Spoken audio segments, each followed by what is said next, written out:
Namaskar everybody and welcome to the Geeta Satsang for today. So let's start with the Prarthana. By the Guru's grace and the will of Sri Krishna, we have all assembled for this Geeta Satsang. May we have their guidance to be able to learn and adopt the things which will help us to grow spiritually. Let's chant the Shlokas.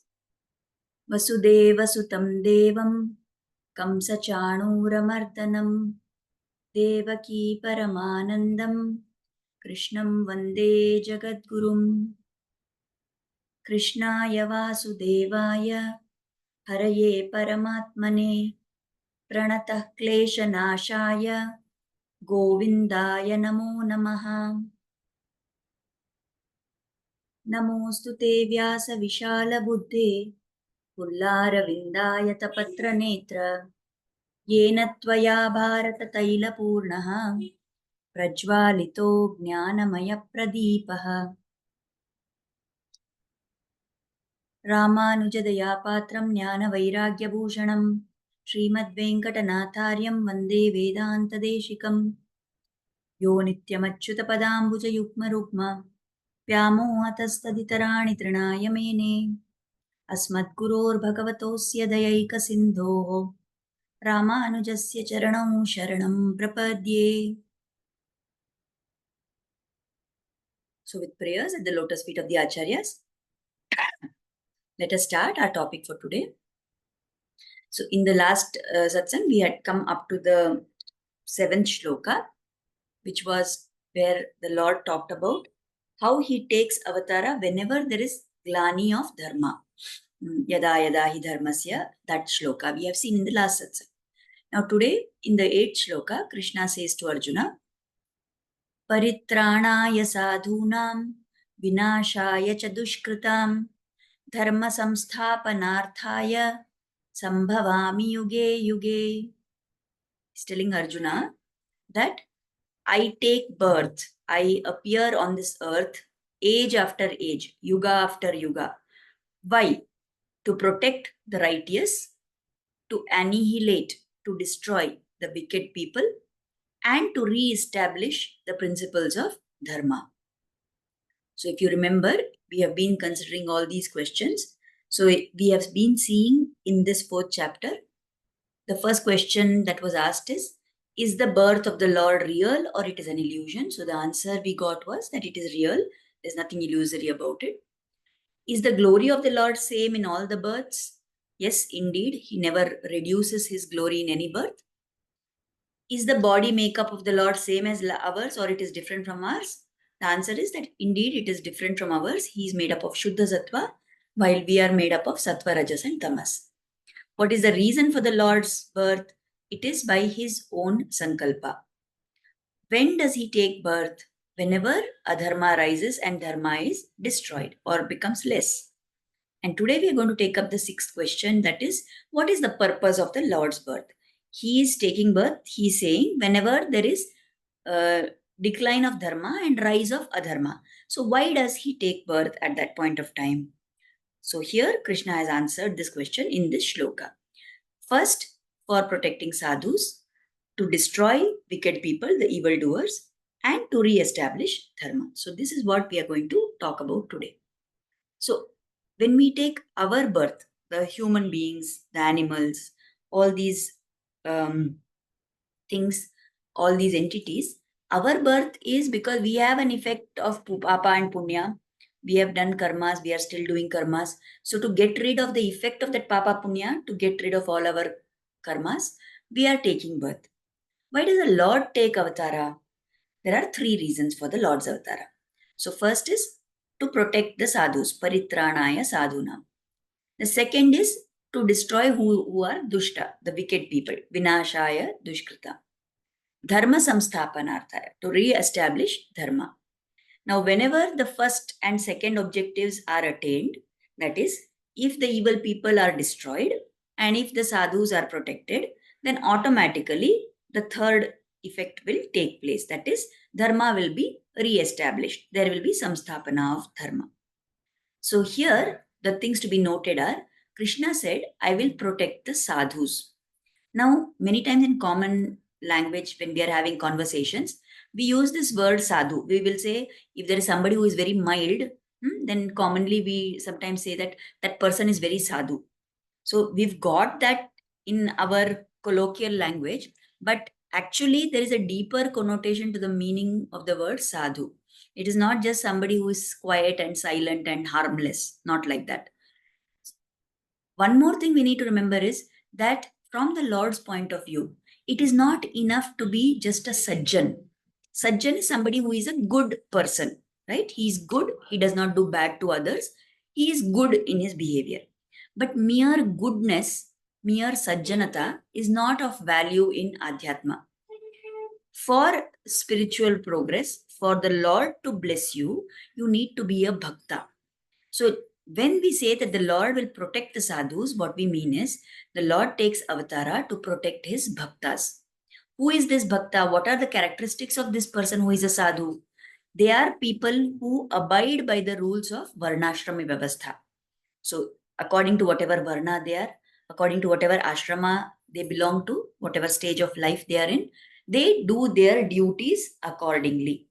They do their duties with compassion for everybody around them. They are able to see the presence of God in everything around them. And they devote themselves to performing bhakti to the Lord. So such persons are called sadhu. Such persons are the ones whom the Lord protects. Then when we say dushta, who are these evil people? Who are these wicked people? Is it that they are called wicked because they are the Lord does not like them or anything?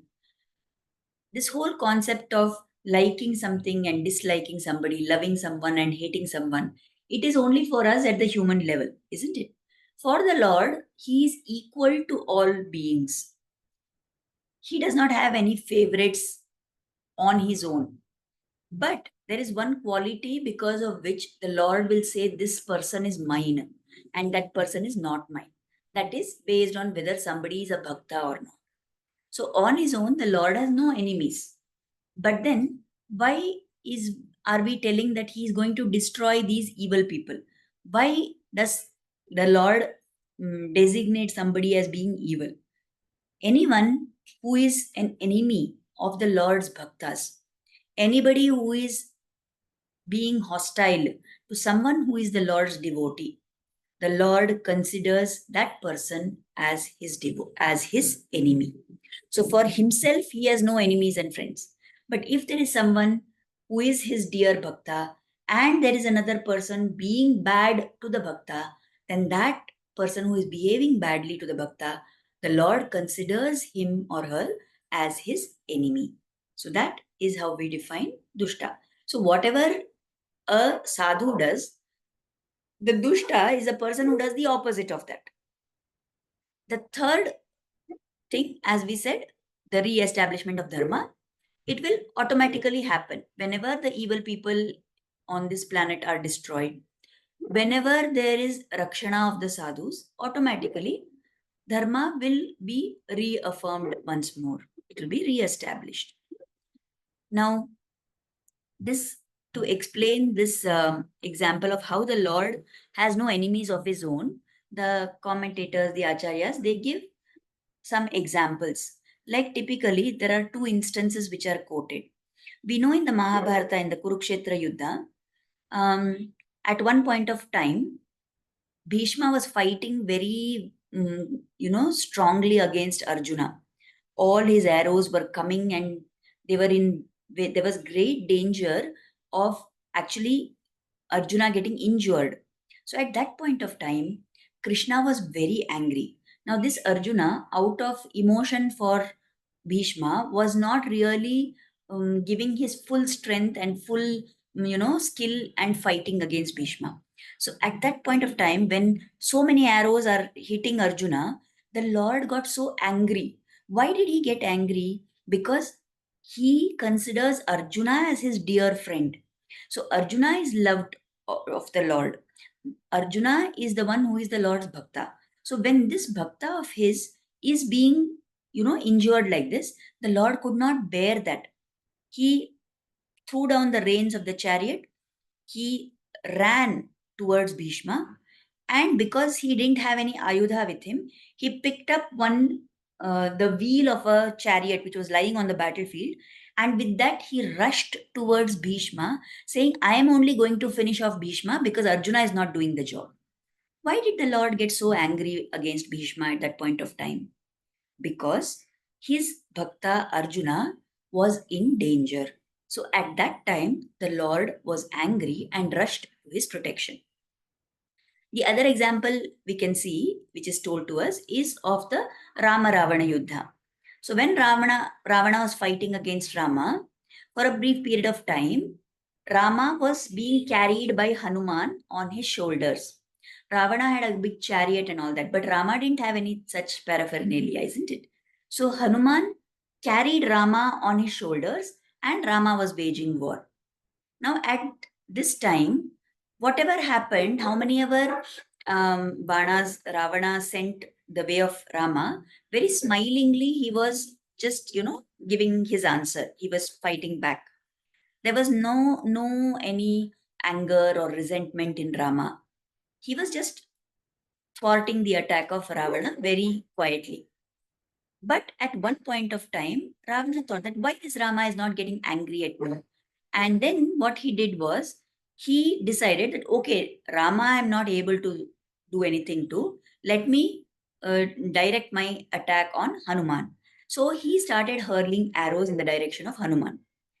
Now, here the Acharyas say that when Ravana's arrows started coming towards Hanuman, Lord Rama was very angry and immediately he retaliated back with that anger. Why? Why this particular behavior of Lord Rama? When arrows were being thrown at him itself, he was not at all worried. But when the arrows started hitting his dear Bhakta Anjaneya, then the Lord was raised and he got, thrown into the state of anger. So all these examples are told to show us that the Lord himself does not have any enemies, but when somebody is behaving badly to his bhakta, then the Lord gets really angry. Just 1 minute, please. I will pause for a while.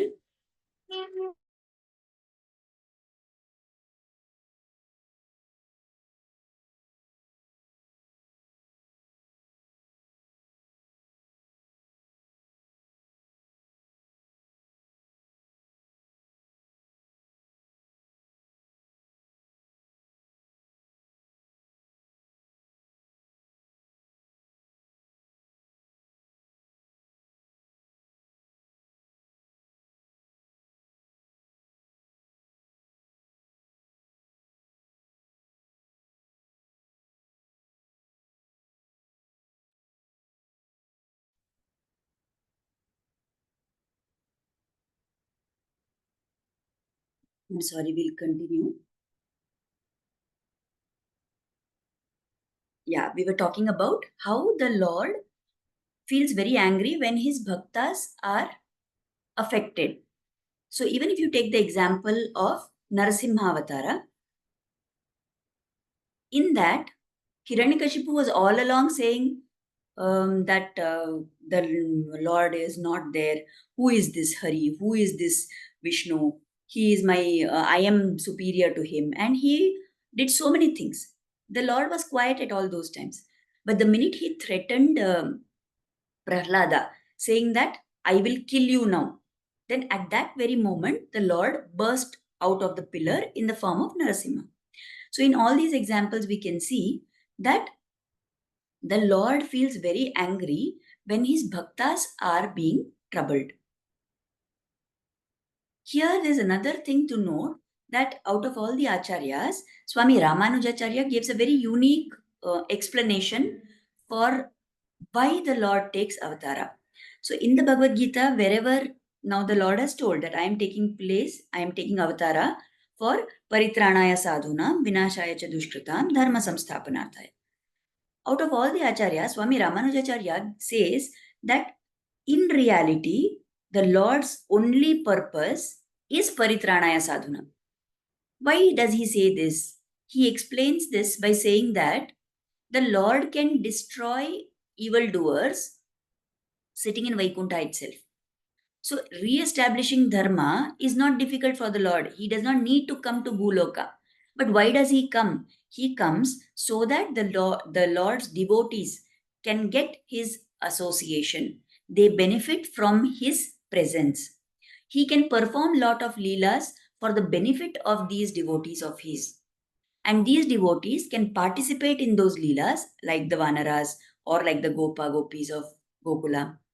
Or like us, they can hear of his leelas and get joy out of that. So this, Swami Ramanuja says, is the sole reason for the Avatara of the Lord. He has no need to come down to Bhuloka to destroy evildoers. See, for example, the case we have seen of Gajendra Moksha. The elephant Gajendra was caught up in the jaws of the crocodile in the pond, right? So that Gajendra could have been saved by the Lord by sitting in Sri Vaikuntha. He could have just sent Sudarshan Chakra from there. That Chakra would have come and killed the crocodile, and Gajendra would have been saved. But if he had stayed back in Sri Vaikuntha and had not come to that lake, he wouldn't have been able to accept the lotus that Gajendra had in his trunk and wanted to offer to the Lord. So, this is the reason, because the Lord craves the company of his devotees. The Lord wants to fulfill the loving desire of the devotee for association with him. That is the reason why the Lord takes avatara mainly. The other things are secondary. This is the main reason for the Lord's avatara. That is the explanation given by Swami Ramanujacharya. So now we will move on to the next shloka. Now, after the Lord has explained, after Krishna has explained that when I take avatara, why I take avatara, at what point I take avatara, right? So after that, he goes on to give us another very big secret. And if we know this secret, then we don't really have to struggle at all in our bhakti journey. So in the ninth shloka, Krishna says, Janma karma cha me divyam evam yo vetti tattvataha tyaktva deham punarjanma naiti mameti sorjuna. So he says, O Arjuna, those who understand the divine nature, Divya, the divine nature of my birth and my activities, of my janma and my karma, of my birth and my activities. Such people, when they leave this body, they do not have to take birth again. There is no punarjanma for them, but they come to my dhama. They come to my eternal abode. They come to Sri Vaikuntha. So, the janma of the Lord, the karma of the Lord, the actions of the Lord, his activities, the way he took birth, everything is divya. So when we say divya, we mean something which is divine, something which is amazing, something which is very superior to what we see in the case of human beings. So ati manusha, so something which is beyond human. Those are the divine activities of the Lord. So if you understand the deep truth of this, such a person will not have rebirth. Why? Because somebody who understands the deep truth of this will get purified and their papas will all be destroyed. So if there is no more papa punya for them, then they need not take birth. They will get moksha. What do we mean by understanding tattva, deep truth? All people listen to the stories of Ram Leela, isn't it? When we read Srimad Bhagavatam or we hear Bhagavad Katha, then at that point of time, all of us know about, we hear about the narration of how the Lord was born and all that.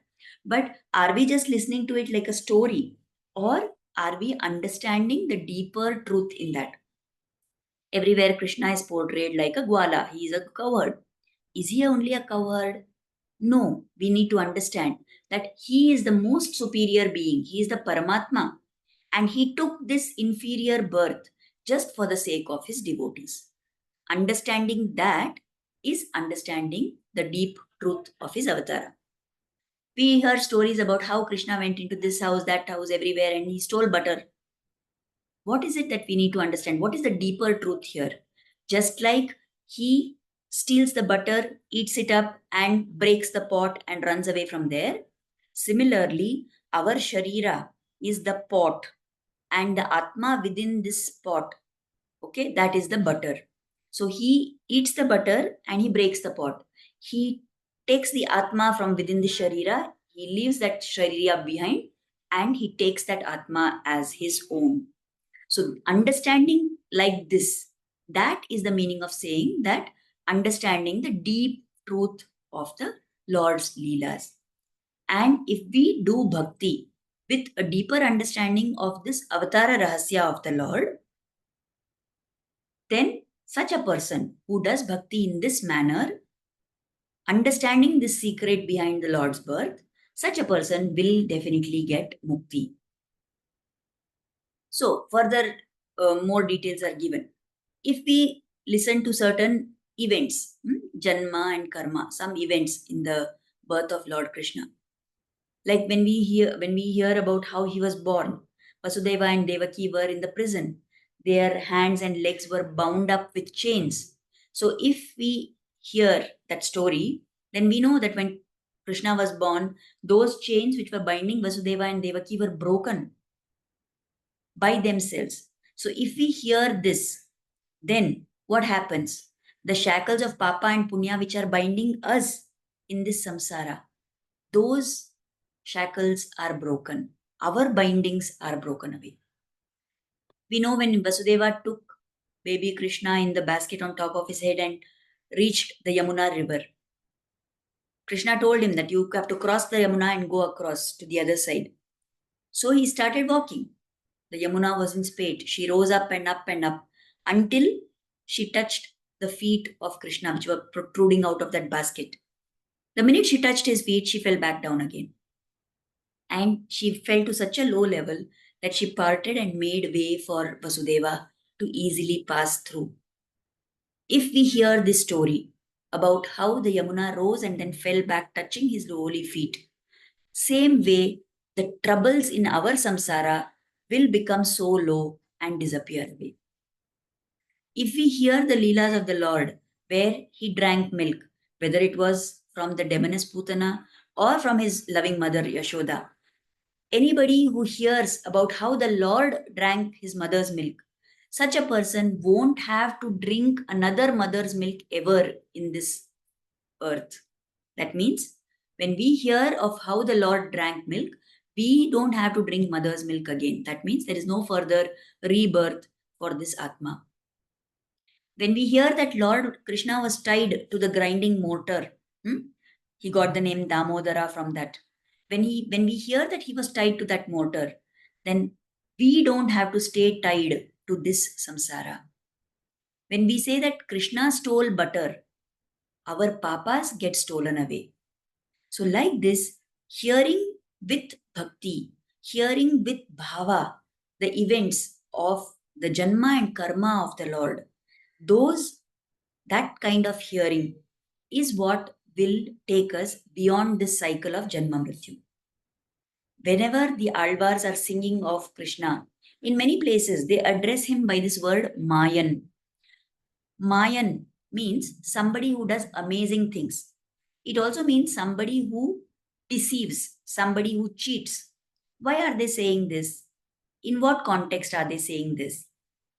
So here the commentators explain that actually the Lord was in Vaikuntha and it was time for him to take Avatara. So when he wanted to go, then the people there said, "Oh Lord, please stay here for some more time. Don't go right now." But the Lord had this strong desire that this is the right time to manifest. So worship of the Lord was going on in Sri Vaikuntha. They were doing Dhupa Arati. So during the Dhupa Arati, they had put so much of the incense that there was total fog everywhere. So he took advantage of that and nobody could see what was happening in that Dhupa. So at that time, he came down to earth. He did his Leela as Krishna and he lived for those many years. And then he immediately went back to Vaikuntha. When he went back to Vaikuntha, still the Dhuparati was going on. So like this, the Alvas describe that he deceived all the people, all the Nityatmas, all the Muktatmas who were there in Vaikuntha. And he came to earth for our sake. So the Alvars called Krishna as Mayan. So like this, by understanding these deeper truths, janma and karma of the Lord are Divya. Somebody who understands the divine nature of these activities of the Lord, at the end of this birth, they don't have to take birth again. This is the promise that Krishna has made. Now he goes further in the next shloka, in the 10th shloka, that what benefit happens to these people? How do we get into that state? So in the 10th shloka, Krishna says, Vitaraga bhaya krodha manmaya mam upashritaha bahavo jnana tapasa puta madbhavam agataha. So he says, being free from certain things. What are those? Raga, Bhaya and Krodha. Being free from attachment, Raga, Bhaya, that is fear, and Krodha, anger, and being fully absorbed in me. Those who take refuge in me, Mam Upashrita, those who come to me, seek refuge in me. Such persons, and many people have done this in the past, such persons become purified by knowledge of me. They get the true knowledge of my divine nature. And by this, they attain my love. We know many examples of people who have done this, right? Those people who focused only on the Lord, they attained this status. They may have thought of the Lord with all his divine glory, or they may have just given their unstinting love to the Lord without even realizing what his divine nature is. But all such people who focused only on the Lord and showered love on him, they were the people who attained the divine love of the Lord. So, one of the cases we know of somebody who did not actually recognize the Divya nature of the Lord is Yashoda. So, Yashoda thought of Krishna how? As her baby. And she was focused on giving all the love and attention to him. Right? Now, in all those Leelas where we have seen, where Yashoda thought that Krishna swallowed mud, then she is worried that something bad will happen to her Krishna because he has eaten mud. When Putana came and tried to kill, and then it was Krishna instead who killed Putana, they were also worried about how this, Rakshasi has come and all that. And they brought a cow and made that cow to, what you say, kind of turn its tail around the body of Krishna to remove drishti for Krishna. This Krishna is the one who is taking care, who is the Rakshaka of the entire universe. And for him, they are removing drishti by putting Gomutra on him, by swirling the cow's tail around him and all that. Why Yashoda was doing that? Because she did, it was also, of course, the Maya of the Lord, that he did not let her realize that he is this divine being. So that was the quality of Yashoda. What about the other people we have mentioned here? Sudama, Vidura, Prahlada, all of them, they recognized the divine nature of the Lord, and because of that, they focused all their attention on that divine nature of the Lord. In the case of Prahlada, we know how everything possible was done by Hiranyakashipu to kill him. When they threw him into the fire, Prahlada saw that fire and he saw, oh, how Tejas, so much Tejas is there in this fire. It's just like the radiant form of my Lord. And then the fire could not hurt him. When there was a big elephant which came charging at Prahlada, he said, oh, this elephant is like the Gajendra whom my Lord saved. And nothing that elephant could do to Prahlada, right? When they set snakes on him, he said, oh, this snake which are coming near me, they are like the Adishesha on whom my Lord is lying all the time. And nothing happened to him. So like this, even in the most bad circumstances, even in the most difficult and challenging circumstances, where there was actual physical danger to him, Prahlada only saw everything as manifestation of something related to the Lord. So when we have this kind of focus on the Lord, by repeatedly contemplating on these aspects of the Lord's activities, of his cheshtitas, of his leelas, we get purified. What do we mean by saying we get purified? Right now, we are full of sattva, rajas, and tamas in different proportions. Sattva guna is very less, and rajotamo gunas are very strong in us, right? So we are impure. But when we start paying more and more attention to understanding the nature of the Lord, to grasping his real form, his real qualities, gradually that rajas and tamas in us keeps reducing. Our doshas will start reducing.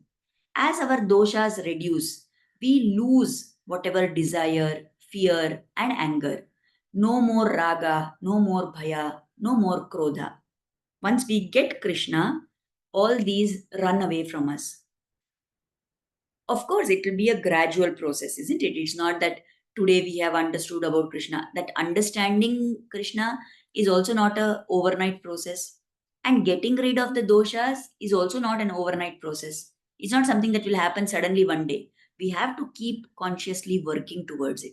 And when we work very sincerely and diligently, the Lord has to see our sincerity and take mercy on us and give us that quality of reducing, losing our doshas.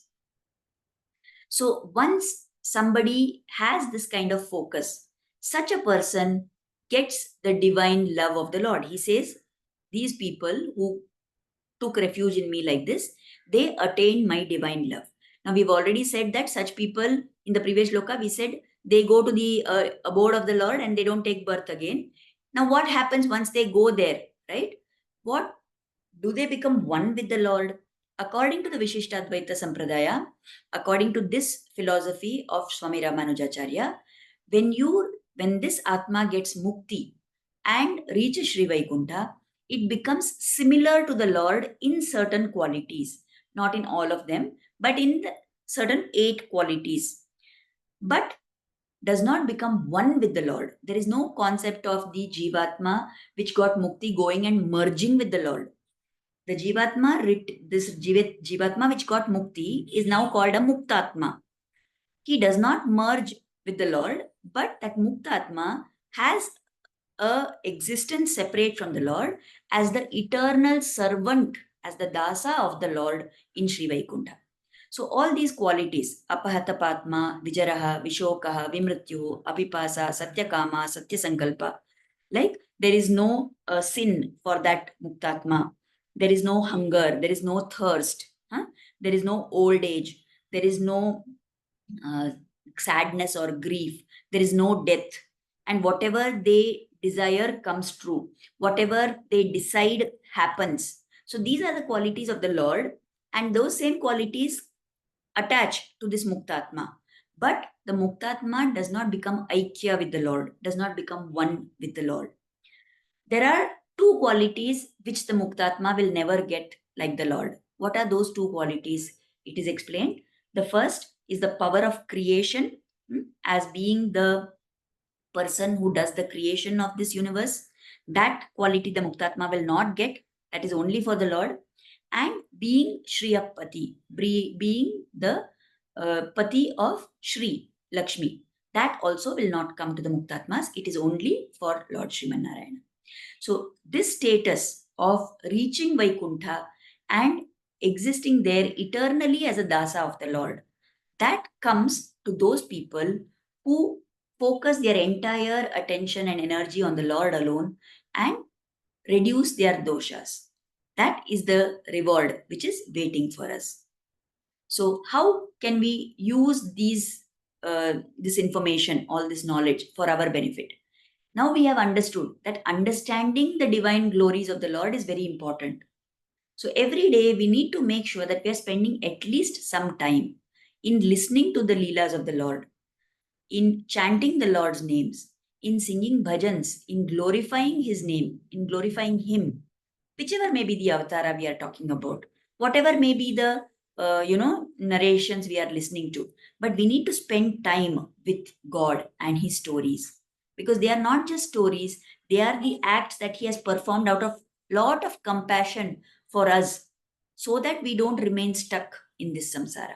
So we must make it a point that just like every day, irrespective of whatever happens, we certainly brush our teeth, we take a bath, we eat, right? So also performing worship of the Lord, hearing of His glories, thinking about Him, meditating on His form, doing something to glorify Him. This should be a part of our activity every day. And we need to do it very mindfully, with a lot of attention, not just mechanically like you would do any other activity, but with a lot of love, with a lot of awareness. Then, as we said in some previous satsang, we need to do the karma part. We need to do the activities, the actions. But that action has to come from jnana. It has to come from an awareness, from a realization of the significance of those activities. That doing this is taking me closer to Krishna. We have to make sure we do that. Then again, we need to also we need to have a proper drishtikon, what you say, a perspective on how our life is. Like every day, there are so many events that are happening, right? Good things, bad things. When good things happen to us, we are very happy and we climb high up on that emotional roller coaster. And then when something bad happens, we are getting dumped down totally, right? We feel so low and sad. We should not allow this to happen to us. We should learn to look on events which are happening in our life with some kind of sakshi bhav, with some kind of spectator, witness like spirit. That, yes, I am going through these experiences. Yes, there are good and bad things happening to me. But I have to try and keep reducing my emotional involvement. How much emotion and energy I'm investing into these events, that has to gradually go on reducing. I need to make sure that I'm keeping the chunk, the major part of my energy and my focus always on doing whatever it is required to take me forward in my bhakti. If there is a choice between one action which will take me towards bhakti and one action which is only going to pull me deeper into samsara, I need to develop the willpower, the willingness to take that course of action which is going to take me further in our bhakti, to overcome the temptations of all the other things, to not let negative emotions affect us, and to go further towards Krishna Bhakti. So, these are all the goals which are in front of us. No doubt it is not an easy process. It's very difficult, and we have to be, watchful of ourselves every single moment, because without our knowledge, samsara creeps upon us. All the, what you say, the vibrations around keep getting to us. So for that, we need to constantly be in satsang. Later, somewhere in other chapters, Krishna will talk about how we need to spend time talking with each other about the divine qualities of the Lord. So we are lucky enough that we have this once a week satsang for us to connect and listen to the glories of the Lord. But similarly, you need to make time and you need to find avenues for yourself to make sure that you have this nitya anusandhana, that every day you have some connect with the Lord. And by doing that, we will be able to make ourselves strong enough to not get weathered, to not get defeated by all the other emotional storms in our life. So let us pray that Krishna will bless us to be able to do this. We have a good intention, but we need the Lord's blessings to be able to make sure that we get there, isn't it? So we've already run out of time. We have less than a minute left. Let us offer Kritagnyata, gratitude, at the lotus feet of Sri Krishna and Guru for inspiring us to start and join this satsang. And let us pray for their blessings and grace to always be on us. Thank you, everybody, for joining in. And we'll meet again next Thursday. Namaskar, everybody.